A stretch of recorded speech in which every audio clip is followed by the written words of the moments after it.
About 22 years ago, my mother looked at me and she said, Renee, I want you to look around the room and tell me, what does everybody here have in common?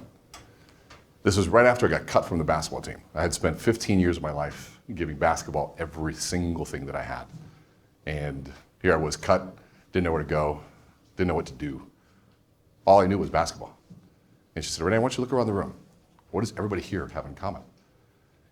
And I didn't know. I was looking at skin color, I was looking at background, I was looking at where they came from. And she said, Renee, everybody here has a brain. And if you understand how that brain works, everything becomes easier. And that sparked something in me, a curiosity, an understanding. And all of us here have that same brain, that same functionality. Some people say that we don't use our fullest capacity. Whether that's true or not, one thing I do know is that we're capable of so much more. But the challenge, though, is this darn thing called adversity. I like to call it stress. The brain doesn't really know what adversity is. The brain knows what stress is. And every time we go through stress, our humanness, who we are, is challenged. But I wasn't all that good in school. But I decided I wanted to go study the brain, so I went and studied behavioral neuroscience and all of the stuff that was way over my head. And so I like to dumb it down a little bit, make it something a little bit simpler. And so I have some stuffed animals around here somewhere. Here we go. I want you to think about the brain as evolving, something that evolves. And when we're first born, our brain has something that resembles somewhat of this dinosaur here. And they call it the reptilian brain or the basal ganglia. And this is part of the brain is in charge of all your autonomic functions, your breathing, your heart rate, your digestion, all the things that have to happen for you to stay alive. If you ask yourself what happens if you don't breathe, you die. If you don't digest your food, you die. If you don't beat your heart, you die. But all these things happen automatically. So it's given this really big burden of our survival. And if it doesn't, or any of those are threatened, what ends up happening is the rest of our brain can shut down and we can operate from just this part of our brain. And so if you think about it, if a reptile or a dinosaur were to walk in here today and I were to pet the dinosaur, would it smile? If any of you have a dog, it'd be different. You pet your dog and it smiles, right? And take a look at this part here. If you look at this guy, right? Cute dog. This is like the second part of our brain. This would be the first part of the brain to evolve. This is the second part. They call it the limbic system. Now, it's cute, right? And if I were to actually bring a puppy out here, you would actually feel something different. You would feel unique. You would feel this sense of love for the dog, maybe a sense of warm fuzzies, whatever it is you want to call it. That's because it's a different part of the brain that's evolved called the limbic system. It houses our emotions, our values, and it's a gateway to long-term memory. The challenge is that when this reptile is in charge, or when we're under a lot of stress, this part of the brain doesn't get to come out and play. This part of the brain doesn't get a chance to be itself. Now, us as humans, we have a third part of the brain. They call it the neocortex. That's what we have. It's about 80% of the part of when you look at a picture of the brain, it makes up about 80% of what we know to be the brain. And so here we have these three major parts of the brain. One that makes us human, one that allows us to love and care for one another, another one that protects us and keeps us alive. But the challenge is that under stress, the human side of us, the human side of who we are, can be put to the test. And so think about that term, adversity. I remember being asked to say this topic is around adversity, and the first thought that went to my mind was the risk of a topic that we talk about so much can become cliche, something that we can address in so many different ways, but how is it, especially when we're under stress, do we remember that there's something else actually coming? And so I want to give you a tool to think about that helped me understand this concept. And you see this picture back over here, it's called the courage scale. Now the courage scale was developed by a doctor by the name of Dr. David Hawkins. He was a medical doctor, world-famous psychiatrist, and he left that study to study these different states of being or these different states of emotion. And if you look at him, I mean, when I first saw this scale, I was a little bit skeptical, and I said, okay, death is at a 0. I guess we're not real influential when we're dead. And so he assigned a logarithmic number to him saying how much energy or how much vitality was given off when we're in that state of being. So death being at a 0, I guess that made sense to me. But shame and guilt were at 20 and 30. Now, that made all the sense to me in the world because I had all my coaches like to use shame and guilt to try to motivate me. Oh, you suck, run faster. And I try to run faster, I dribble the ball off my foot, and then he'd yell at me, you piece of garbage, get off the court. And I'd get off the court, and all of a sudden, I'm doing that awesome walk of shame from the court to the bench. Now, I don't know about you, but how many of us feel absolutely energized when we're being shamed and guilted? Yeah, it was like me. In fact, I was pretty close to death. I would much rather have been dead at that moment. And so then I looked at the scale, looked a little further, and I saw apathy 50, grief 75, fear 100, anger 150, and that didn't make any sense to me. Because why would being angry be more powerful than apathy? I thought to myself, I'd much rather be apathetic and not feel anything than to be crying, scared, and angry. And one of the things he said was, René, you can take an apathetic person, somebody who doesn't care, and you can walk them over to a bridge and throw them over. And guess what? They don't care. You can take an apathetic student, you can take an apathetic team member, somebody give them all the best tools and all the best training, and guess what? They don't care. But if you take an angry person and walk them over to that bridge and try to throw them over, now all of a sudden they may fight you back and try to throw you over the bridge. And that's when it clicked for me, that there's something powerful as we move up this scale. But the goal was to get to this place of courage, this place of line of 200, which is what we call the dividing line between the taking side of life and the giving side of life. When you look at the giving side, you see things like openness, willingness, reason, logic, joy, peace, enlightenment. And so to understand what this really means, I want to ask you a question. I want you to think of somebody in your life that lives their majority of their life down below the line. They're angry, they're shame, guilt, apathy. And think about that person. Show me hands if you can think of somebody. Now, do these people give you energy or do they take it away? Most people, they take it away. And then I'll ask you this next question. How long does it take for them to take it away? Think about this. You're having a great day. All of a sudden, somebody calls you, and you see that person's name on the caller ID, and you're having a fantastic day, and you see them, and you're like, oh. All of a sudden now, just by seeing their name, we start falling below the line. I thought that was fascinating. Now, I want you to take a moment to think of somebody that lives above that line, into joy, peace, enlightenment, love, openness, willingness. Do these people give you energy, or do they take it away? You could be having a horrible day, right? Things are not going well, and all of a sudden that person that's above the line gives you a call, and you see them, and all of a sudden you're excited. And you're like, hey, how's it going? Yeah, no, I just lost my job, but no, it's so great to hear from you. And all of a sudden, where we are changes. But the big message I want you to think about for a minute, I want you to just really take a moment to think what just happened.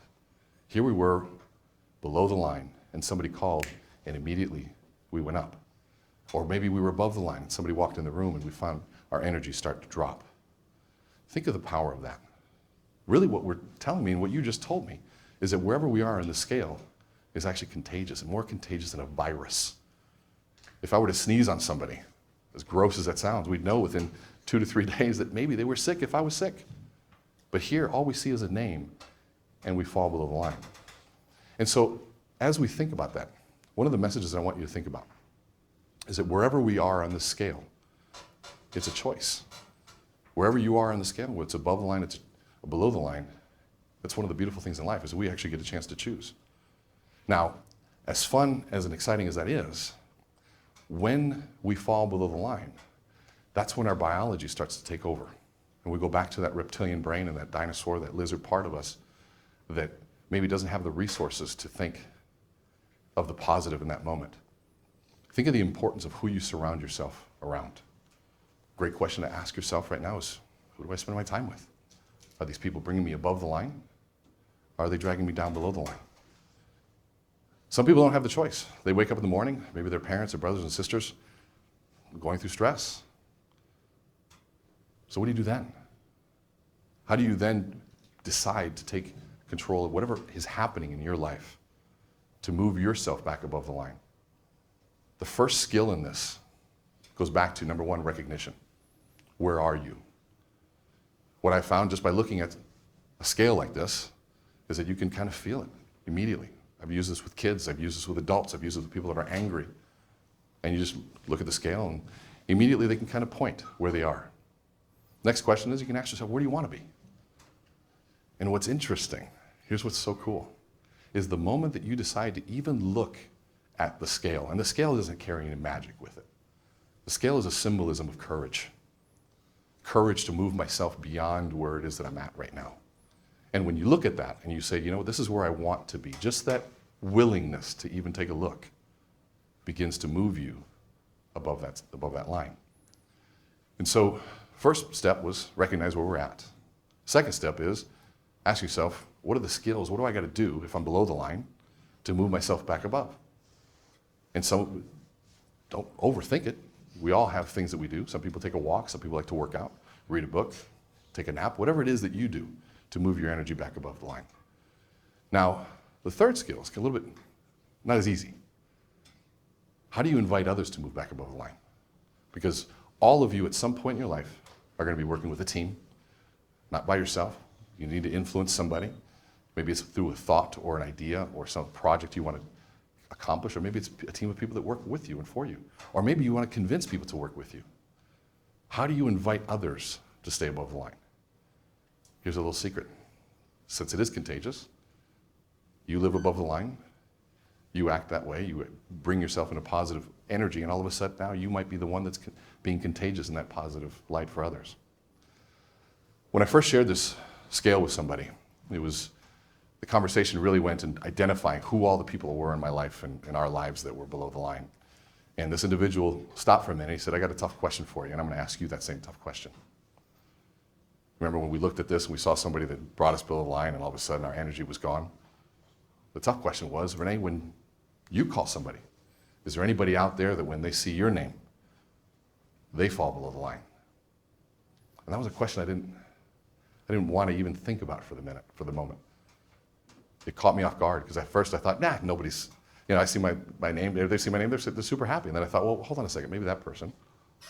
Oh, yeah, that person probably doesn't get happy when I call. And then all of a sudden this list of names and people started coming up of potentially people that when I call them or when I enter the room that maybe I make them go below the line. Now what was fascinating after that, what was the thought that followed? The thought that followed was all of these excuses of, well, they deserved it, number one. They treated me this way one time, and so therefore I don't need to be nice to them. Or maybe it was this individual wasn't nice to me, or they cut me from the team. The laundry list was longer than I care to even admit of the amount of excuses I had for justifying my behavior. And then the following thought happened. I asked myself the question of, who do I want my kids to be like? How would I want my kids to respond in that moment? How would I want somebody to respond to me in that moment? Would I want them making excuses? Or would I want them saying something along the lines of, no matter how anyone has treated me, I still want to conduct myself in a way that brings energy to other people? And that's when it hit me, that this is my choice, that I can't wait for other people to treat me right, to ask me the right questions, to give me the right opportunities for me to decide who it is that I want to be in this world. It was something that I had to decide. It was something that I had to choose. And we all have a brain in common, but I bet you we all have another thing in common. We've all been through tough times. We've all had our sense of adversity. When you get into comparison, that's when I think we get into trouble. Who's been through it worse? One thing I found in my time on this planet is that adversity, tough times, it sucks for everyone. It sucks being in it. It sucks going through it. But the fact that we all have that in common tells me that we all are in that same struggle and trying to figure it out. How do we get past? I heard a great quote one time that says, you are the CEO of your life. I thought about that, because I always wanted to run a company, I always do something, but the fact is that we all are the CEO of our life. You're the CEO of your space, your energy, your work quality, your dreams, your future. These are all things that we control. Something that nobody can take away from you. And so, I want to leave you with a couple thoughts as we think about this. You're all given this brain. It has a reptile inside of it. It has a mammal, dog, puppy, horse, however you want to call it. This reptile is here to protect us. The mammal side of us is here to connect with people. And then the human side of us is here to evolve and to move us forward. As we begin to battle with all of these different pieces, one thing I know for sure is that all of us are going to continue to find struggle in this world.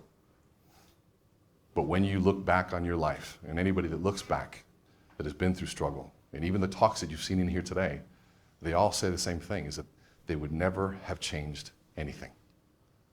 So in essence, adversity is like a currency.